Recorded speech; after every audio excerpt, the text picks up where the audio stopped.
Shark fans? Thanks for tuning in for another edition of Chumming It Up. I'm Jamison Carter here today with NSU men's and women's swimming head coach Ben Hewitt. Ben, thanks for joining us. How's everything been going for you? It's been going great. It's a pleasure to be here. Well, I appreciate you taking the time. But to start things off, obviously a bit frustrating looking back on the way things ended last year, in the middle of nationals. But when you do have the time to reflect now and really see the remarkable things that you guys accomplished, 12 SSC individual champions, the women take home the 5th SSC title in program history. It's year in and year out. Seems like a recurring theme. You guys are competing for SSC championships, national titles. If you were to pinpoint the keys to that success, what would they be? Well, I think athlete discipline is one of the big things. I think over the past couple of seasons, we've really started to see a group mature. We were pretty experienced this year. Actually, the last couple of seasons were very underclassmen driven. Lots of young athletes who had to learn, who had to make some mistakes, who had to get better. And I think that the kids themselves really started to discipline themselves this year. They really put the work in as far as training goes. And that's always been the case. But I think especially as we've gotten into this season, there wasn't as much of a need from us to consistently beat in the goals of winning a conference title to get to NCAAs. I think those things came around a lot more organically this year. And I think that has to do with team leadership, that has to do with experience. And I think the more that they see every year that we're winning, that expectation continues to be there. And we just try to really help them focus on what they can control. Winning is important, but really what we want them to do is go in there with the idea that they're going to contend. And we want them to be the most exciting team at the meet. It's not as important to win or lose as much as it is that, hey, we need to go in here to contend. Our mindset is to focus on what we can control. And we want to be the most exciting team. And what does that look like to us? And I think in some ways our kids have really just stepped it up. They became way more resilient over the past year. And we've seen some athletes just really blossom and mature. And with that, I think we just have had over the last couple of years some real consistency on the coaching staff. And that's really helped us a lot too, because we haven't had to replace, it hasn't been a revolving door. We've had a multitude of coaches have been here the last couple of years that really have bought into that success, and it's really helped the kids find their consistency as well. And winning is fun and it's contagious. And I can't speak to any other keys that might be playing a role. We make sure they work hard. We hold them accountable when they need to be. But the bottom line is they understand what's at stake, and I don't know if they need any more motivation from us as well. Then we got to make note of it. Obviously, how successful you guys have been in the pool, but out of the pool as well. You guys, year in and year out, have been very good in the classroom academically. Is that something you look for when you go recruiting, or is that something you get, someone that's decently well-rounded, but you more so instill that within the culture once they get to campus? I think it's a little bit of both. Obviously, we don't necessarily go out there and just say, okay, they don't have a 3.5 or a 4.0, and we can't work with them. I think it comes down to what we do try to do in the recruiting process is just state to them that there will be a significant time commitment and an expectation in the pool, but on top of that, there's an expectation of them in the classroom. And maybe early on in my coaching career, I probably would maybe not talk so candidly as try to build excitement with athletes. And I still think we do build some excitement, but I think we try to lay it out there to them pretty honestly. And I think that's probably helped. We look for certain things in recruits. Maybe they've got dual admit interest. There's specific programs they're looking for. Those athletes that get a presidential scholarship if they're so fortunate academically.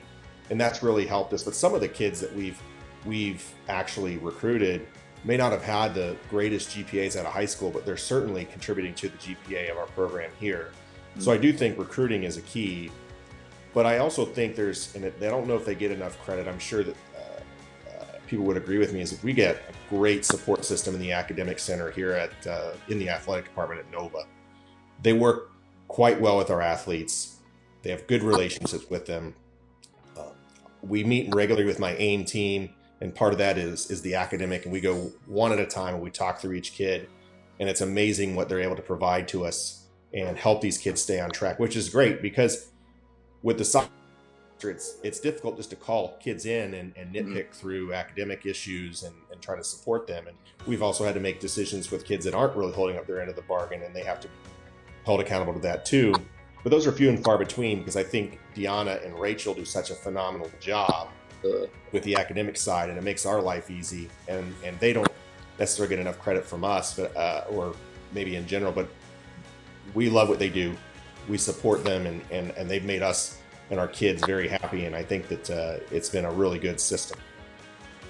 You mentioned, giving the credit elsewhere, but I think, looking back, I think at times I've noticed, I don't think you get enough credit personally and as a staff. You guys dealing with the size of your teams, and you're coaching both the men and the women. What's your trick in balancing, between such large groups and from, the personalities and qualities of having a men's team and a women's team? Well, I do think you talked a little bit about it just now, and I don't, I don't like to take a whole lot of credit for things, but having the staff that we've had that just cares so deeply about our program. You got an alum on the staff, a national champion that's going to grad school. I mean, there's loyalty there.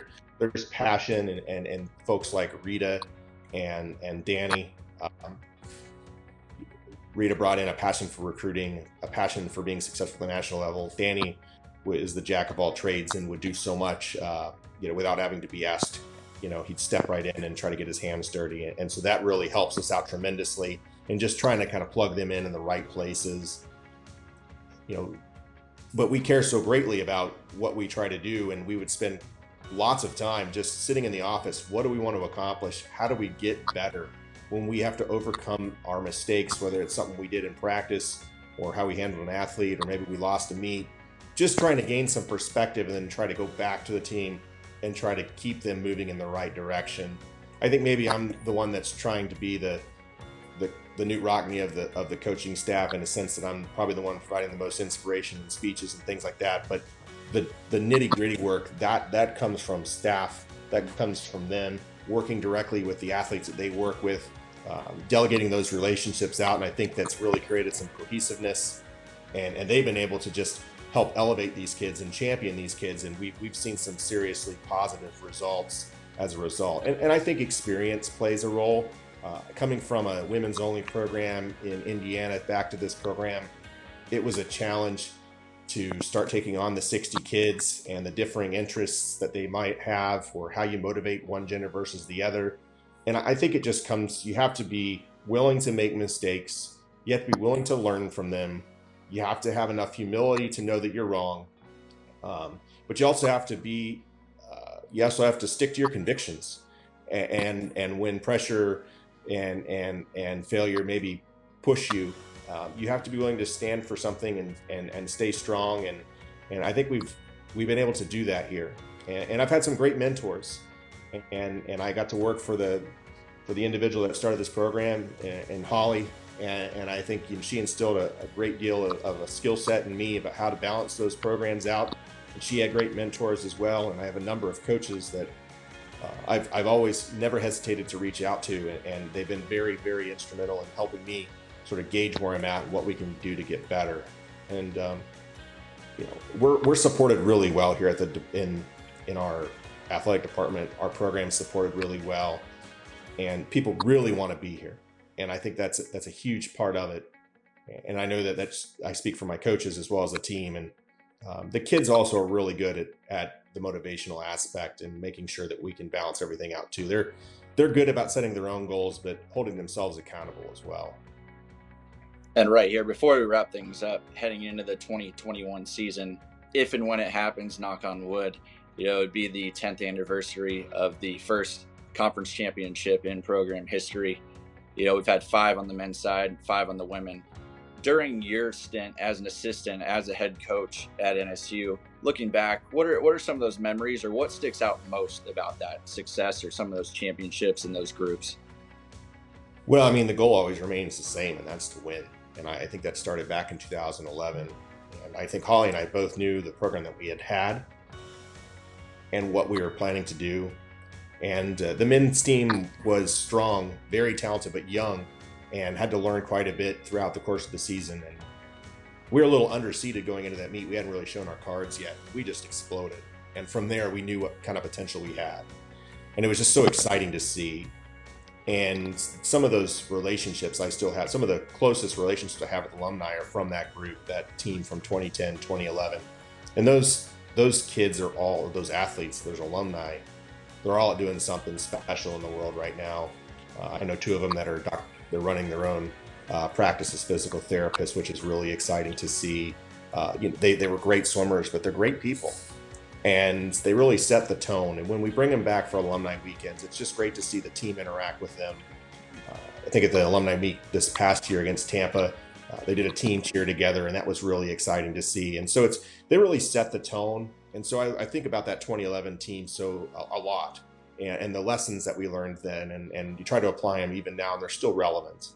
In 2012, our men and women both won. That was really exciting, just seeing the women want that same equity the men had, and they gained it so quickly.